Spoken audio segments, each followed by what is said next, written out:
Kyiv woke up to fires, shattered buildings, and another night of fear after Russia launched a massive wave of drones and missiles across the Ukrainian capital. 4 people have died, dozens were injured, including a pregnant woman and a man in a critical condition, as rescue teams rushed through several districts hit almost at the same time. 11 apartment blocks were damaged. Residents were urged to stay in shelters as the attack continued into the early hours. Regional authorities say strikes also hit areas outside the city, injuring at least 6 more people and damaging critical infrastructure. The assault comes as Russian forces intensify pressure on the southern front. Ukrainian troops have withdrawn from several villages in the Zaporizhia region after days of heavy fighting, even as Russians suffer significant losses in manpower and armor. Despite this, Russian gains remain slow. Analysts at the Institute for the Study of War say the siege of Pokrovsk is dragging on, with Russia forced to stretch its resources widely. Ukraine continues to respond with long-range drone strikes targeting high-value military assets deep inside Russia. Ukraine says it is keeping the United States fully informed about the major corruption scandal unfolding in the country's energy sector.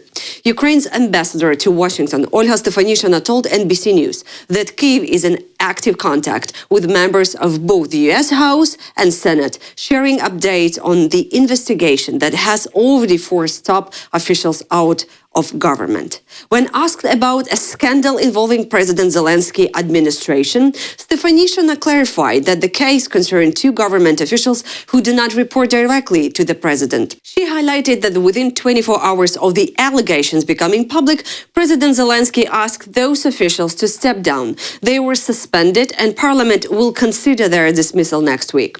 Other suspects have already been sanctioned. Stefanishina stressed that Ukraine's anti-corruption system is functioning exactly as intended. We have never seen an operation of this scale before, and it proves that our anti-corruption institutions are working, she said. The European Commission has echoed that view. EU Enlargement Commissioner Marta Kos said corruption exists everywhere in Europe, but the key is how governments respond. She expressed confidence in Ukraine's anti-corruption course. The EU ambassador to Ukraine, Katerina Maternova, also said the scandal at Energoatom shows that Ukraine's watchdog institutions can act independently, but noted that the next steps will be crucial. Despite the corruption scandal shaking Ukraine's energy sector, Germany has not pulled back its support. In fact, it has increased it. The Bundestag's budget committee has approved the draft 2026 budget with 11.5 billion euros in aid for Kyiv, 3 billion more than originally planned. The finance ministry added the extra funds at the last moment. They will go toward artillery, drones, armored vehicles, and replace 2 Patriot air defense systems. German officials say this is the largest single boost to Ukraine's defense capacity since the start of the full-scale war. Germany's total budget for the next year will reach 524 billion euros and includes substantial new borrowing. Still, the government says it will stay within the constitutional debt brake thanks to temporary exemptions for defense and security spending. The final vote is scheduled for November 25-28, but approval by the budget committee is typically the key step. Once the committee signs off, the full Bundestag tends to follow. Russia is now using a new type of drones that Ukrainian forces say is extremely difficult to stop. These are long-range drones controlled through a fiber optic cable, which means electronic warfare systems can jam them. Ukraine's digital transformation minister Mikhailo Fedorov says these drones can reach distances of up to 50 kilometers, far more than most known fiber optic drones on the battlefield.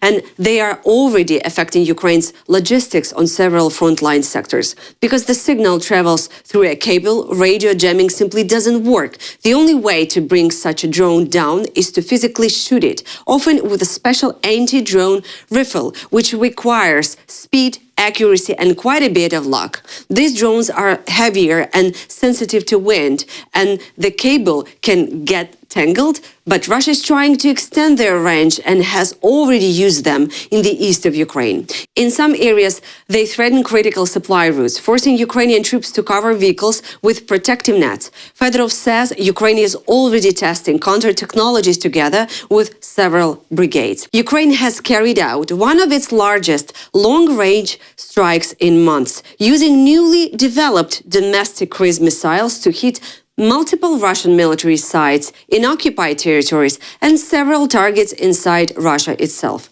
According to Ukraine's general staff, dozens of facilities were struck using a mix of weapons, including the new FP5 cruise missile.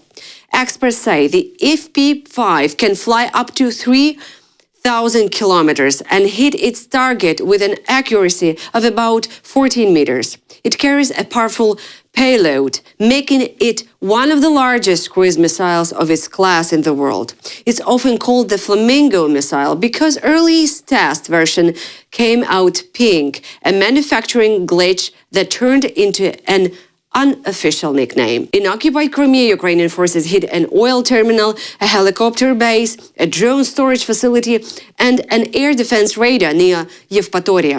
In the occupied Zaporizhia region, an oil depot near Berdyansk and 2 Russian command centers were struck. The General Staff did not disclose which targets were hit inside Russia, maintaining operational secrecy. A mysterious drone has been spotted again near the French defense plant Urenco, one of Europe's key producers of gun-powered and explosives. It's the second sighting in 3 days, according to the French media. The first 2 flights were recorded on Monday evening. On Wednesday, the plant reported another drone appearing above the restricted zone. Police launched an immediate search for the operator, but were unable to locate anyone. Prosecutors have opened an investigation into the deliberate use of a drone in a non-fly area. Commander of France Air and Air Defense Operations said the drone was likely a standard commercial model similar to those made by DJI. He noted that such incidents are becoming increasingly common. Urenco is a major European supplier of explosives and gun-powered used in artillery shells, rockets, torpedoes, and medium-caliber ammunition.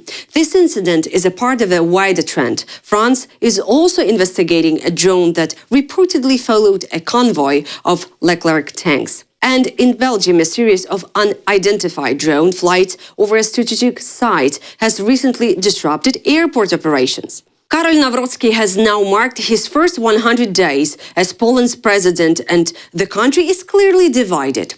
New polling shows over 55% of Poles approve of his performance, yet the political and international implications of this first month go far beyond numbers. Nawrocki, only 42, has crafted the image of a traditionalist defender of the Polish nation. He appeals strongly to conservative and rural voters, greeting elderly women, speaking about patriotism, and positioning himself as a bulwark against what he calls left-wing radicalism.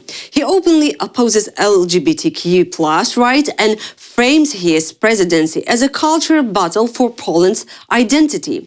But the most troubling aspect for Ukraine is his foreign policy stance. Nawrocki has repeatedly downplayed the significance of Russia's war, opposes Ukraine's NATO membership, and has not visited Kyiv since taking office. His rhetoric signals a Poland that may be shifting away from its role as one of Ukraine's strongest advocates. At the same time, Nawrocki has strengthened ties with Washington and Donald Trump. During Nawrocki's visit to the White House, Trump publicly promised not to withdraw U.S. troops from Poland, a political win that boosted Nawrocki's popularity at home. Support for him is overwhelming among voters of the right-wing Law and Justice Party at the far-right Confederation, but many Poles see him as a divisive figure who amplifies fear, promotes exclusion, and undermines Poland's previously united stance on regional security. This concern is reflected in everyday voices.